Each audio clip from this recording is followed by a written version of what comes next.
Hey y'all, welcome back to my channel. Thank you so much for stopping by. In this video, we're going to make a delicious coconut cream cake.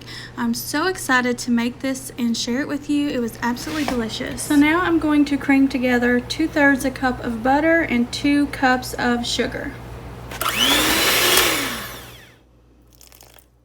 Recipe calls for a box cake mix, but I didn't have any on hand. Sometimes they're hard to find dairy-free, so I just whipped up a homemade white cake. I will link the recipe I used below. This was a fantastic white cake. It was delicious, and I will be making more of these in the future. But of course, if you have a box cake mix on hand, just use that.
So once you get your cake out of the oven, you want to poke holes in it to pour the cream of coconut into.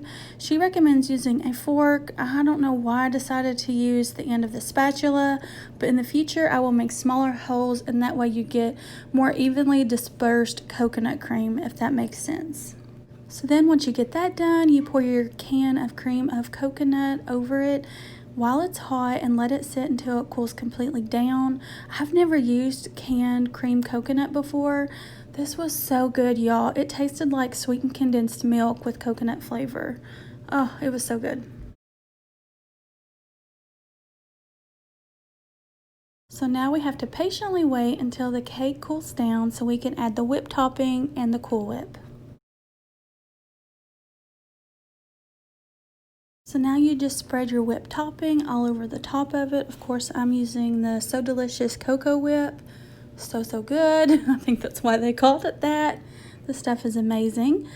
And then you just get that spread over evenly across the top of the cake. And then you add your coconut. I used a 7-ounce package. That's what I found, sweetened coconut.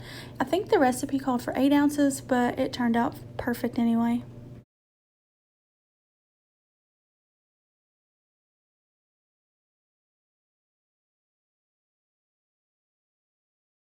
And of course, the best for last, let's sprinkle this baby with sweetened coconut flakes.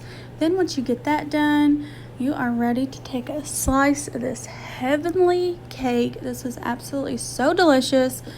The only bad thing about this recipe is you have to keep this cake in the fridge.